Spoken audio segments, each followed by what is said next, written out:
So, Shah, I've been reading a really good book about kindness recently. Yep. It's called The 5 Side Effects of Kindness by David R. Hamilton. And Dr. Hamilton talks about how kindness is good in a number of ways you don't expect. Yep. So one of the ways that he talks about is how kindness is actually good, and we're going to get scientific now. Scientific. Because apparently kindness is really good for your heart. Yeah. Now, do you know how? Kindness, chemicals in the brain, something to do with... No. Yeah, so it's more hormones, and there's a specific hormone called the love hormone. Would you like that? How would you do it? Is that cough again? The love hormone. So, do you know what that love hormone's called? No. So it's called oxytocin.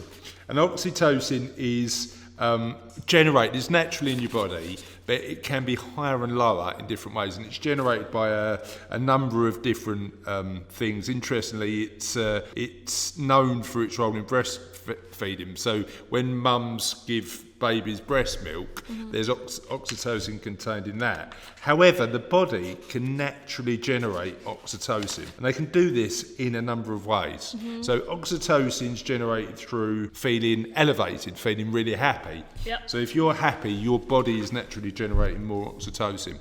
If you comfort somebody, that connection, that bond, generates oxytocin.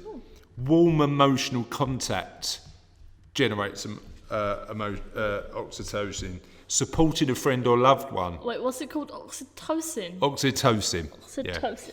Yeah. Just thinking about being kind apparently generates oxytocin. And you said this is all good for your heart? Yeah, it's good for your heart. I'll explain why it's good for your heart in a minute. But hugging, just giving somebody a good cuddle. Hug. Yeah, see, I like a good hug. Hugging's not for everybody. I know that there's certain people who aren't too keen on a cuddle, but certainly I do love a good hug. And the way they explain the benefits of oxytocin is they talk about Harry Potter. Woo! So you might like this, and they explain it through a scientific process called oxidization. So think I know what's this. go on, tell us what oxidization Basically, is. it's like if you have an apple and you bite into it, Yeah. and the chemical reaction between the apple and the oxygen in the air causes the apple to go that brown colour that everyone tries to avoid when eating an apple. Yeah, that's right. So oxidization has an impact on apples, but it also has an impact on the body. What do you think Harry Potter spectacles have to do with it? I don't know. So the process of oxidization, if you think of the molecules like sort of oxygen as O2, so there's two circles, two O's, that's Harry Potter's spectacles. Oxidization is like Voldemort. We're talking about Voldemort again. That happened in the last podcast. Yeah. Splitting the Harry Potter's glasses and splitting the oxygen molecules. Now, apparently that's not particularly good for you because, do you know why? Isn't it because like oxygen has to come in pairs? That's why when you write like a formula, it has to come as O2 and not just O. Well, not necessarily, because oxygen molecules apparently can come as a single molecules, but they're different. They're called free radicals, and free radicals has too many free radicals in the body has an impact. And wait, why are they called free radicals? because they're free, man. They're just free on their own. Yeah, well, that's kind of lonely. Well, I don't want to be lonely. It is a bit lonely, but apparently the body's got ways of coping. So the body can create things called antioxidants that are willing partners of the free ones that match with the free ones, so they're not lonely anymore. So the body has a way to cope with the impact of these free radicals. But even so, free radicals, too many free radicals in the body, according to Dr. Hamilton's book, has a really negative impact on your heart. So it's a cause of oxidative stress, which is too many free radicals in the body.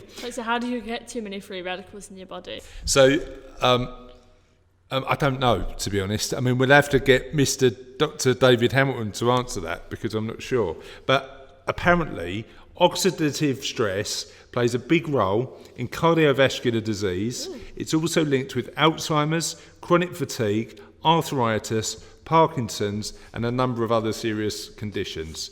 So, effectively, one of the ways to solve this problem is apparently to be more kind, because kindness produces oxytocin, which can reduce inflammation. Wait, what's oxytocin? Oxytocin's the hormone, the love hormone.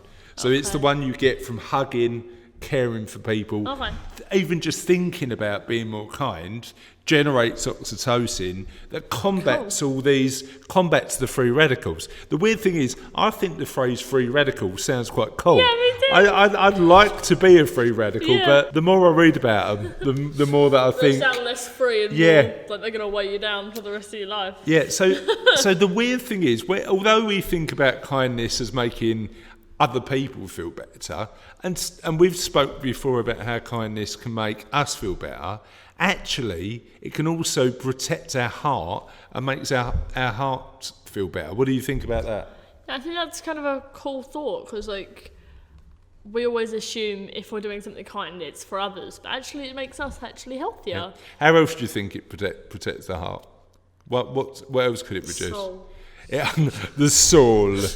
Well, it is the love hormone, oxytocin. But actually, it's also, I mean, you think about kindness. I don't think I've ever felt kind and stressed at the same time. So, in the book, Dr. Hamilton talks about the fact that kindness is also an antidote to stress, so it can offset the impact stress has on our hearts.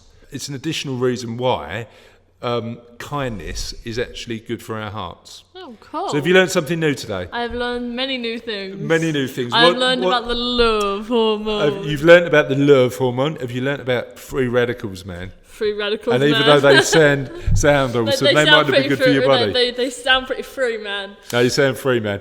But yeah, so today's message is kindness is good for the heart. And healthy. And healthy.